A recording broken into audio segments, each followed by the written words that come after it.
গত 13 ডিসেম্বর শুক্রবার ওমানের ওয়াদি কবির মাস্কাট ক্লাব মাডনাজি ওমান বাংলাদেশ সোশ্যাল ক্লাবের উদ্যোগে মহান বিজয় দিবস উপলক্ষে Gulf excellence gold cup football টুর্নামেন্টের সেমিফাইনাল অনুষ্ঠিত হয়।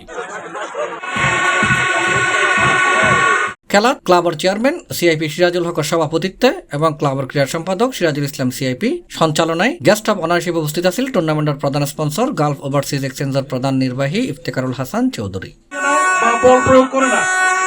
আমরা আশা করবো আপনাদের সুন্দর খেলা দেখার জন্য আমরা বসে আছি এখানে। আপনারা সুন্দর খেলা উপভোগ করে উপহার দিয়ে দর্শকদের মন জয় করবেন, আরো ভালো করবেন ইনশাআল্লাহ সামনে। গালফের যে ফুটবল টুর্নামেন্ট আমরা ভবিষ্যতেও আল্লাহর রহমতে খেলা দেওয়ার আশা করতেছি।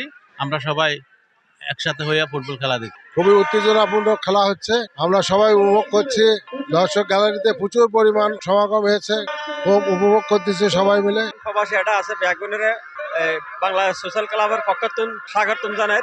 যারা যে খেলা চাবেন লাইছি আজ সেমিফাইনাল আর আগামী শুক্রবারে ফাইনাল খেলা হইব। খেলাত আর উপস্থিত আছিল ক্লাবের সহসভাপতি সিআইপি রাজাউল করিম, সিআইপি আজিমুল হক বাবুল, যুগ্ম সাধারণ সম্পাদক আব্দুর রহিম, সাংগঠনিক সম্পাদক আবুল বাশার সরকার, প্রচার সম্পাদক হাফেজ মোহাম্মদ নাজিমুদ্দিন চৌধুরী, সাহিত্য সম্পাদক শাহজাহান ভুঁইয়া, সাপোর্টিং নির্বাহী সদস্য অজিত বরণশীল, জসিমউদ্দিন, কোষাধ্যক্ষ মুক্তার মানিক সহ সোশ্যাল ক্লাবের বিভিন্ন ইনসুর সিনিয়র নেতৃবৃন্দ, কমিটির বিশিষ্ট ব্যক্তি, নেতা, ব্যবসা এবং সুশীল সমাজের প্রতিনিধি।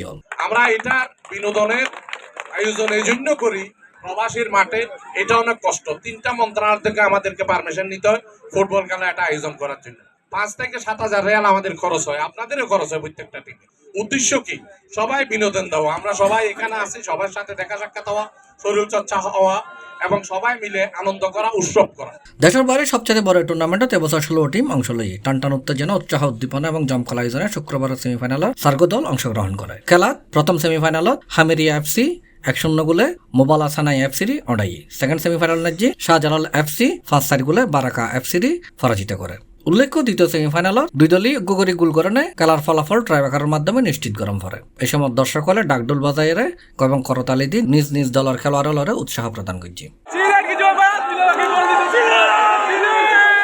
ক্লাবের পক্ষতুন একই মাঠত আগামী শুক্রবার কাঙ্ক্ষিত ফাইনাল লান ডিসেম্বরের 20 তারিখ বর্ণাঢ্য আয়োজনে অনুষ্ঠিত হব। এদিন এডে উপস্থিত থাকিবেলাই প্রবাসী বাংলাদেশ খেলার প্রতি আহ্বান জানাই খেলার আয়োজক হলে। খেলা আছে ইনশাল্লাহ আগামী শুক্রবার আমাদের ফাইনাল খেলা। আপনারা বাংলাদেশি সবাই আমন্ত্রিত খেলা দেখার জন্য আসবেন, আপনাদেরকে আমন্ত্রণ জানাইতেছি। ইনশাল্লাহ আসি বাংলাদেশি খেলা উপভোগ করবেন।